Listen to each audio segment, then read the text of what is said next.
Welcome back to the Deep Dive.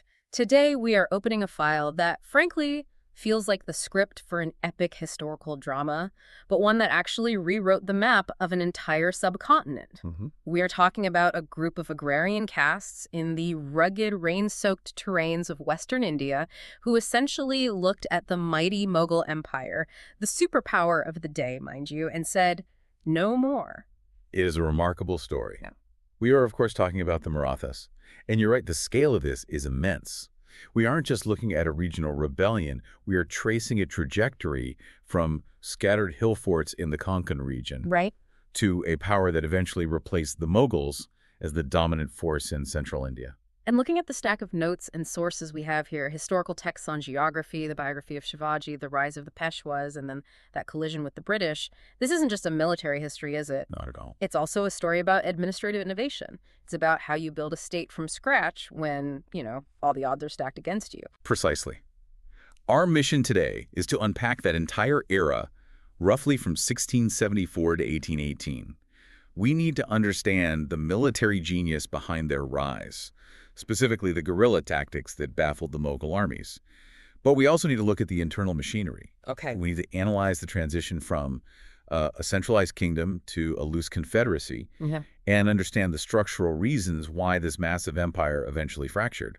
I have to admit, I've skimmed the notes, and I am particularly excited to get to the tiger claw weapon. Ah, yes. I saw the term Bagnaka, and I need to know more. We will definitely get there. It is, it's one of the most visceral and famous moments in Indian history. Right. But to understand why a weapon like that was even necessary, we have to understand the world the Marathas were living in. So let's set the scene. Before the empire, before the wars, who were the Marathas originally? Because the sources seem to suggest they weren't a single tribe, per se. No, that's a really common misconception. The term Maratha, in this context, refers to a mix of various agrarian caste people tied to the land. So farmers, basically. The tillers, the farmers, and the village headmen living in the Marathi-speaking regions of the Deccan. But, and this is key, historically, they had a very strong tradition of military service. Right. The sources mention they served under the Bahmani kingdom and later the sultanates like Bijapur. Exactly. They were the muscle. Rulers like Ibrahim Adil Shah of Bijapur relied on Maratha generals and soldiers as a counterbalance to other factions in their armies, like, say, the Afghans or the Persians. Okay. So long before Shivaji, the Marathas were already hardened soldiers. They earned land grants or joggers for this service. They understood war. But knowing how to fight for someone else is different from starting your own empire. What was the spark? The notes point to geography as a major factor. Oh, you cannot overstate the importance of the geography. We're talking about the Konkan region and the Western Ghats. If you look at a map of Western India, this is a narrow strip of land between the Arabian Sea and a massive wall of mountains. The descriptions are intense. Rugged mountains, secluded valleys, heavy monsoon rains. It sounds awful for an army. It is a nightmare terrain for a large conventional army. The Mughal armies relied on heavy cavalry, massive supply trains, and elephants. Yeah. You can't maneuver that kind of force through steep, muddy mountain passes. But for the locals, it was a fortress built by nature. So the terrain itself leveled the playing field. It did. It birthed their signature style of warfare, which the sources call Ganimi Kava. Ganimi Kava. Yeah. That translates to enemy tactics or guerrilla warfare, right? Essentially, yes. It relies on speed and surprise. You don't stand in an open field and trade cannon fire. You hide in the hills. You cut off supply lines. You launch swift surprise attacks. And then you vanish. And then you vanish back into the valleys before the enemy can even react. But geography alone doesn't build a nation. There had to be something binding these people together beyond just living in the same hills. And that's where the culture comes in. We have to talk about the Bhakti movement. This was a spiritual renaissance happening in the region. Saints like Tukaram, Ramdas, and Eknath were composing hymns and poetry. And this wasn't in Sanskrit, right? This was for the common people. No, and that is the key. They were writing in Marathi, the language of the common people. This created a social glue.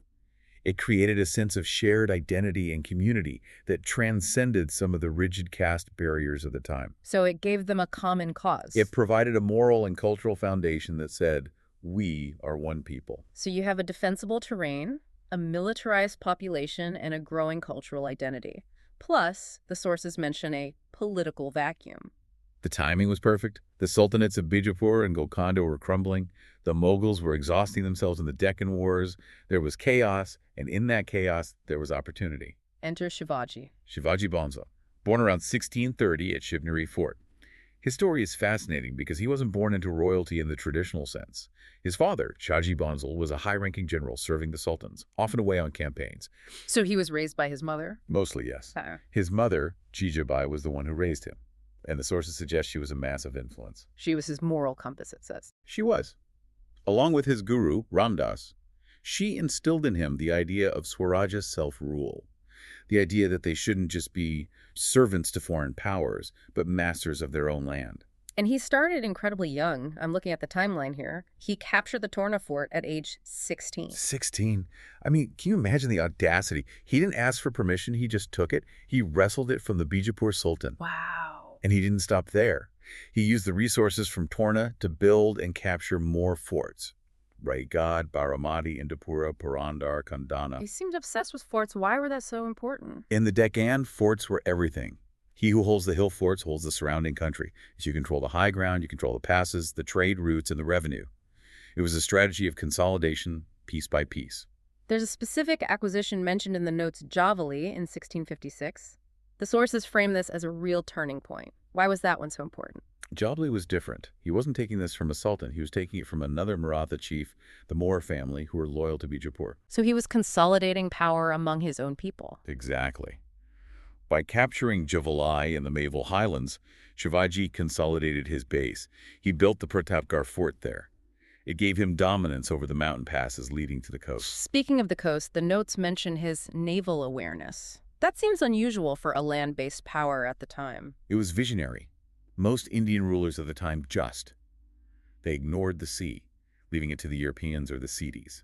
The Siddhis were the Abyssinian descendants at Janjia, right? A serious naval force. A very formidable naval power, yes. Shivaji realized that if he wanted to protect the Konkan coast, he couldn't just watch from the hills. He had to go to sea.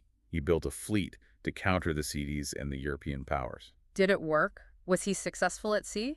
To an extent. He struggled because he lacked the heavy artillery and the deep-water ships that the Europeans had. He couldn't, fully overpower them. But the fact that he recognized the threat and built a navy, the Maratha Sarkel, is a testament to his strategic foresight. Okay, so Shivaji is taking forts, building a navy, and uniting the clans. The big powers must have noticed. Oh, they noticed. The Sultan of Bijapur, Ali Abdul II, decided this had gone on long enough. In 1659, he sent his most fearsome general, Afzal Khan, to crush this upstart once and for all. And this leads us to the David versus Goliath section of our outline, the confrontation with Afzal Khan. This is the stuff of legend. Afzal Khan marched out with a massive army. But he didn't just bring soldiers, he brought psychological warfare. His forces desecrated Hindu sites, including the famous temple at Pandharpur, trying to bait Shivaji out of the mountains. He wanted Shivaji to fight on the plains where his own army had the advantage. Exactly. On the plains, the Bijapur heavy cavalry would have decimated Shivaji's lighter forces. But Shivaji was disciplined. He stayed in his stronghold at Pratapgarh. He wouldn't take the bait. So they reached a stalemate and agreed to a meeting, a parley. Yes, a diplomatic meeting. Just the two leaders and a few bodyguards. But, let's be honest, both sides went in expecting treachery. And this is where the Badnaka comes into play, the tiger claw. The tiger claw. Shivaji wore armor concealed under his clothes, a steel helmet under his turban, chainmail under his tunic. And in his left hand, hidden inside his closed fist, was the Badnaka. It's a small weapon with 4 sharp, curved steel claws designed to fit over the knuckles. So what happened when they met? According to the sources, they met for a ceremonial embrace. Afzal Khan, who was a giant of a man, tightened his grip on Shivaji's neck and tried to stab him with a dagger he had hidden. But it didn't work. The dagger glanced off Shivaji's hidden armor. And Shivaji reacted. Instantly. He drove the tiger claws into Afzal Khan's abdomen, ripping him open. It was brutal and decisive. But it wasn't just a duel, right? There was more to the plan. No. The killing of the general was the signal. The Maratha troops, who were hiding in the dense forests around the meeting spot, launched a surprise attack on the now leaderless Bijapur army. It was a complete rout. And the result? The Marathas seized the Panhala fort and the southern Konkan. It was a massive, massive victory that put them on the map in a big way. So Bijapur is dealt a heavy blow, but that just wakes up the even bigger giant, the Mughals. Aurangzeb. the Mughal emperor. Yeah. He sees this rising power in the Deccan and realizes he has a serious problem. So in 1663, he sends his uncle, Shaista Khan, to deal with it. And initially, Shaista Khan is successful. He captures Poon. He captures Poon and takes up residence in the Lal Mahal, which was actually Shivaji's childhood home. That's a huge insult. A massive insult. It's a very personal move. But Shivaji pulls off another special operations raid. This seems to be his specialty. It's another cinematic moment. Shivaji infiltrates Poon at night with a small band of soldiers, effectively sneaking into the heart of the Mughal camp. He enters the palace and attacks Shaista Khan in his bedroom. In his bedroom? That's incredibly bold. It's terrifying for the Mughals. Shaista Khan survived, but he lost a few fingers in the skirmish and barely escaped with his life. The psychological impact was devastating. A Mughal governor attacked in his own headquarters. Yeah, that's a bad look. Aurangzeb was furious and had to recall him in disgrace. And Shivaji didn't stop there. He went for the wallet. The sack of Surat. 1664. Surat was the wealthiest port in the Mughal Empire. All the trade flowed through there. Shivaji raided it, plundered it, and walked away with immense wealth. This was a direct challenge to Mughal sovereignty and prestige. Aurangzeb couldn't ignore it. So he sends the big guns, Raja Jai Singh. Raja Jai Singh was a brilliant Rajput general serving the Mughals. He didn't make the mistakes of his predecessors. He was systematic. He encircled Shivaji, cutting off his supplies, burning the countryside, and laying siege to his forts one by one. So he cornered him. He forced Shivaji to his knees. And this led to the Treaty of Kurandar in 1665. What were the terms? A humiliating treaty for the Marathas. Shivaji had to surrender 23 of his forts. He was left with only 12. He also had to agree to serve as a Mughal Mansabdar, essentially a noble in their hierarchy, and fight for them against Bijapur. His son Sambhaji was also granted a rank. It feels like the rebellion is over, but then comes the trip to Agra. What was that about? Shivaji was persuaded to visit the Mughal court in Agra in 1666. It was supposed to be a reconciliation, but when he arrived, he was treated with complete disrespect. He was made to stand in the back rows with lower-ranking nobles. He didn't take that well, I'm guessing. Not at all. He made a scene in the court protesting the insult. Aurangzeb, furious at this defiance, placed him under house arrest. And this is the famous escape. The stories usually involve baskets of sweets. Is that what the sources say? That is the traditional account, yes. Shivaji feigned illness and started sending out these large baskets of sweets as charity to the poor and the Brahmins of Agra. And the guards just let him through. Well, they checked them for a while, but eventually they got lax. It became routine. One day, Shivaji and his son Sambhaji hid in the baskets and were smuggled out of the city. That is incredible. And once he was back in the Deccan, all bets were off. He tore up the treaty. By 1670, he was back on the offensive. He recaptured the forts he had lost. He sacked Surat a second time. A second time, wow. And in 1672, at the Battle of Salher, the Marathas defeated a Mughal army in an open field battle. That seems like a major shift. They aren't just guerrillas anymore. Exactly. Defeating the Mughals in open battle proved they were a state power, a real kingdom. Which brings us to 1674, the coronation. Why was the coronation so important? He was already ruling. Why the ceremony? Legitimacy. In the eyes of the other powers, he was just a successful rebel or a chieftain, a zamindar. By crowning himself Chhatrapati, the supreme king at Raigad, he was declaring himself a sovereign monarch, equal to the Mughal emperor. The notes mention he took titles like protector of cows and Brahmins and upholder of Dharma. Yes, Go Brahmana Prathapalak and Dharma Parayana. He was positioning himself as a Hindu sovereign, a defender of the faith. He also pushed for a cultural shift. How so? He moved to replace Persian, which was the administrative language of the time, with Marathi and Sanskrit. He even commissioned a dictionary, the Rajvyavahar Kosh, to create standardized terms for administration. Let's look at how he actually ran this kingdom. Because the administrative structure section in our sources is quite detailed. It wasn't a one-man show. No, not at all.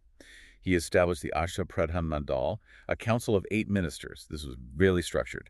You had the Peshwa, or Mukhya Pradhan, who was the prime minister looking after general welfare. And the others, there were 8 of them. You had the Amatyar for finance, the Summit for foreign affairs, the Sori Nobat as commander-in-chief.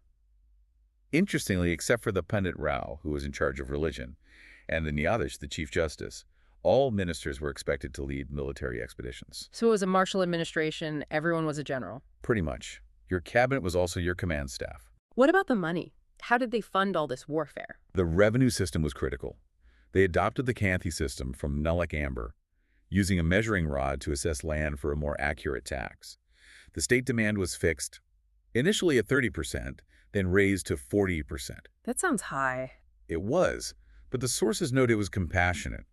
During famines, the state provided loans called tagoy and other aid. They didn't just squeeze the peasantry dry like some absentee landlords.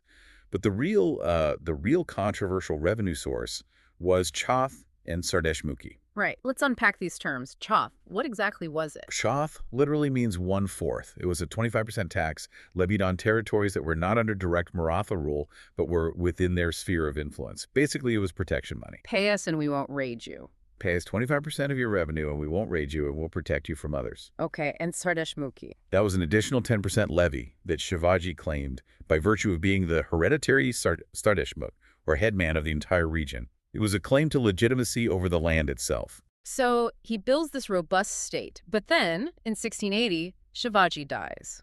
And reading the transition section, things get really dark really fast. It's a period of intense turbulence. Shivaji's son, Sambhaji, succeeded him, but the Mughals were relentless. Aurangzeb himself moved his entire court to the Deccan to finish the Marathas once and for all. And he caught Sambhaji. In 1689, it was brutal. Sambhaji had harbored a rebel Mughal prince, Prince Akbar. When captured, Sambhaji was tortured and executed. You'd think that would be the end of the Maratha Empire. The king is dead, the successor is executed. Aurangzeb certainly thought so. He thought he'd cut the head off the snake. But he misunderstood the Maratha spirit. Instead of collapsing, the resistance became a people's war. This is the War of Independence, mentioned in the notes. Yes, Sambhaji's brother, Rajaram, fled to the fortress of Jinji in the deep south. Meanwhile, back in the Deccan, independent Maratha commander Sardars began fighting the Mughals on their own initiative. It became decentralized. So it wasn't one army anymore. It was dozens of small bands. You cut off one head, and 10 more appeared. For Aurangzeb, it was like trying to punch water. It says here that after Rajaram died in 1700, his wife Tarabai took over. Tarabai is a fascinating figure. She ruled as regent for her young son, Shivaji II. She was a brilliant organizer and kept the resistance alive, fighting the full might of the Mughal Empire under the aging Aurangzeb. But then, a twist. The Mughals released Shahu. Right. Shahu was Sambhaji's son, who had been captured as a child and raised in the Mughal court. In 1707, after Aurangzeb died, the Mughals released him, hoping to cause a civil war among the Marathas. And it worked. It did. Tarabai declared Shahu an impostor. This sparked a civil war between the forces of Tarabai and Shahu. But Shahu had a secret weapon, a man named Balaji Viswanath. And this marks the beginning of the era of the Peshwas. Exactly.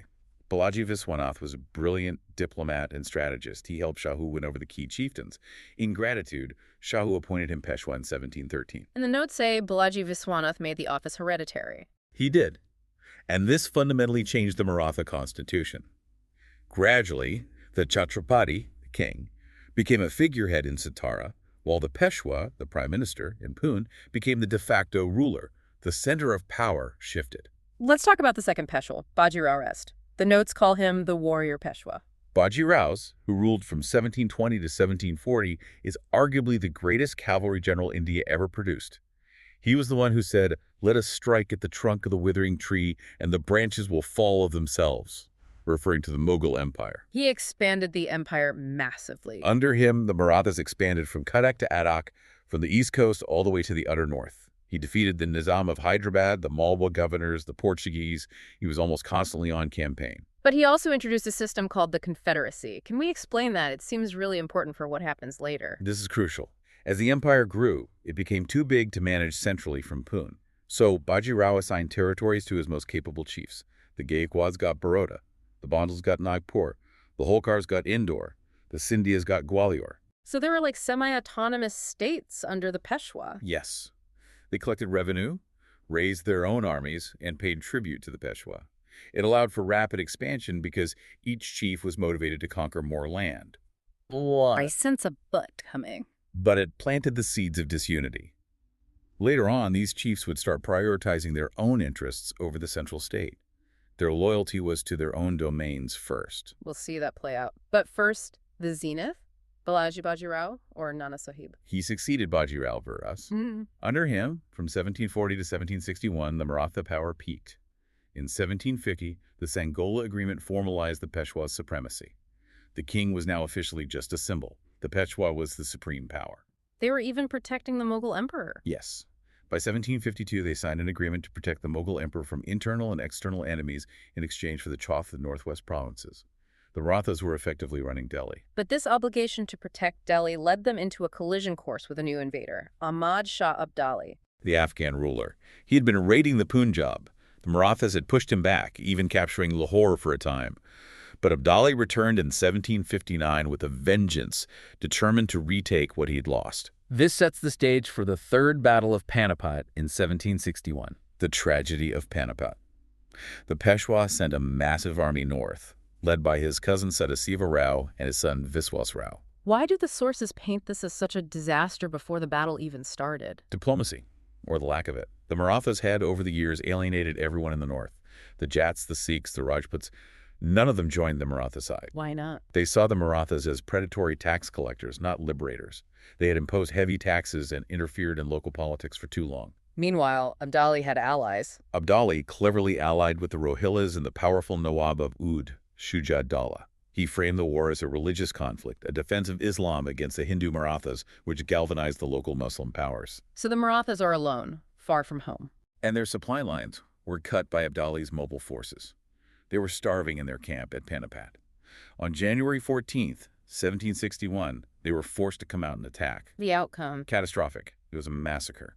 Sadasiva Rao, Viswas Rao, and tens of thousands of their best soldiers were killed. The flower of the Maratha leadership was wiped out in a single day. And the Peshwa? When the news reached the Peshwa, Balaji Baji Rao in Pune, he died of shock shortly after. The source notes say this created a vacuum in North India. It did. The Maratha expansion was halted completely. The Sikhs and others rose in the void. But, and this is the testament to their resilience, the Marathas didn't disappear. They bounced back under Madhav Rao. Madhav Rao is the tragic hero of this saga. He became Peshwa in 1761, right after the disaster. He was young but incredibly capable. Within 10 years, he'd rebuilt the army, defeated the Nizam again, subdued the Rohillas and Rajputs, and even restored the Mughal Emperor Shah Alam II to the throne in Delhi in 1771. It says here he restored Maratha power in the north. He effectively undid the damage of Panipat. He was a brilliant administrator in general, but then in 1772, he died of tuberculosis. He was still in his 20s. That seems to be the real turning point, the death of a capable leader leading to internal squabbles. Exactly. After Madhav Rao, the succession battles became vicious, and a new player entered the game looking to exploit these divisions, the British East India Company. Before we get to the Anglo-Maratha Wars, I want to pause and look at the administration under the Peshwas section. We skipped over some of the details earlier, but the sources go really deep here. It wasn't just warlords. They had a serious bureaucracy. Oh, absolutely. The heart of it was the Huzur Daftar in Pune, the Secretariat. Yeah. This was a massive operation employing hundreds of clerks. They managed the budgets, the revenues, the foreign payments. It was highly bureaucratic. I noticed the checks and balances in the district administration. How did that work? Yes. So a province, or prant, was run by a Mamladar, but he couldn't just do whatever he wanted. There were hereditary officers called Deshmukhs and Deshpandes who kept the accounts for the area. They acted as a check on the Mamladar to prevent him from stealing funds. And what was this thing called the Rasad? That's an interesting, if slightly cynical, innovation. To get the job of a Mamladar, you had to pay a heavy sum up front called Rasad. It acted like a security deposit, but also an advance on the revenue. So it ensured the state got cash quickly. Right, but it also pressured officials to collect taxes aggressively to earn their money back. What about law and order in the cities? The Kotwal. The Kotwal was the chief of police and city magistrate. In a major city like Pune, this was a powerful position. They regulated prices, tracked strangers, settled disputes, and generally kept the peace. And the justice system. The notes say it was rudimentary. It wasn't a modern legal system. There were no codified laws. It relied on smritis, ancient religious texts, and local custom. Most disputes were settled by the village panchayat. If you appealed, it went up the chain to the Mamladar or the Peshwa. And the methods. Not great. The sources mentioned flogging and torture were common for extracting confessions. It was, a bit medieval. Very much so. Also, the military structure changed under the Peshwas, didn't it? Shivaji had a local army. The Peshwas, not so much. This is a key weakness that developed. Shivaji's army was national, mostly Marathas from the soil, loyal to the cause. The Peshwas started recruiting mercenaries. From where? Arabs, Rohillas, Sikhs, Sindhis. These soldiers fought for pay, not patriotism. If the money stopped or if the enemy paid more, loyalty wavered. Plus, the artillery was often manned by Europeans, Portuguese, or English. A reliance on foreigners for your key tech is never a good strategy. Never. So we have a mercenary army, a fractured confederacy of ambitious chiefs, and a succession crisis. Enter the British. The First Anglo-Maratha War, which ran from 1775 to 1782, started because of Raghunath Rao, or Raghoba. He wanted to be Peshwa, but the ministers in Pune supported an infant heir. So Raghoba went to the British in Bombay and said, "Help me, and I'll give you territory." The classic inviting the vampire into the house move. It triggered a long, drawn-out war. But the Marathas were still strong then. Led by Nana Fadnavis, the great minister, and Mahadaji Scindia, they fought the British to a standstill. The Treaty of Salbai in 1782 ended it. What was the outcome? It was a status quo treaty. The British kept the island of Salsette, but recognized the Peshwa. It bought the Marathas 20 years of peace. But they didn't use the peace well. No, they spent it fighting each other. The Holkars fought the Scindias. The Peshwa Bajirao II was weak and paranoid. In 1802, after being defeated by Holkar, the Peshwa fled to the British and signed the Treaty of Bassein. This is the big one, the subsidiary alliance. This changed everything. The Peshwa agreed to station British troops in his territory and pay for them. He essentially signed away his independence for protection. This horrified the other Maratha chiefs, Scindia and Bansal. They realized the British were taking over. So they fought the Second Anglo-Maratha War, which was from 1803 to 1806, but they fought separately. The British, under Arthur Wellesley, who would later defeat Napoleon at Waterloo, defeated the Maratha armies one by one. Assaye, Loswari. These were crushing defeats for the Marathas. And the result? The Marathas lost key territories. Ahmednagar, Broach, the land between the Ganges and Yamuna, British dominance was established. There was one last gasp. The Third Anglo-Maratha War, from 1817 to 1819. The Peshwa, Bajirao II, finally realized he had become a puppet. He tried to break free. He burned down the British residency in Pune. A little too late. Much too late.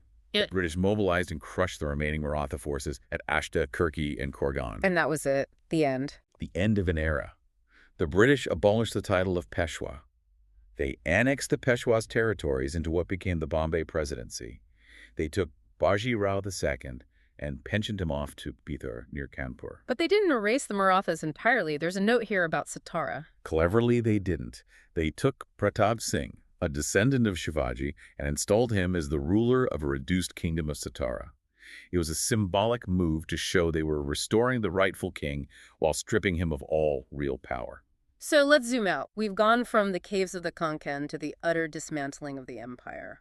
What does this all mean? It's a story of evolution and overreach. The Marathas rose because they were adaptable. They used the terrain, they used a shared language, and they had a military genius in Shivaji who understood asymmetric warfare. But as they grew, they tried to become the Mughals. They adopted the heavy baggage, the pomp, the complex administration, and the imperial ambitions. But they lacked the cohesive, centralized structure to support it.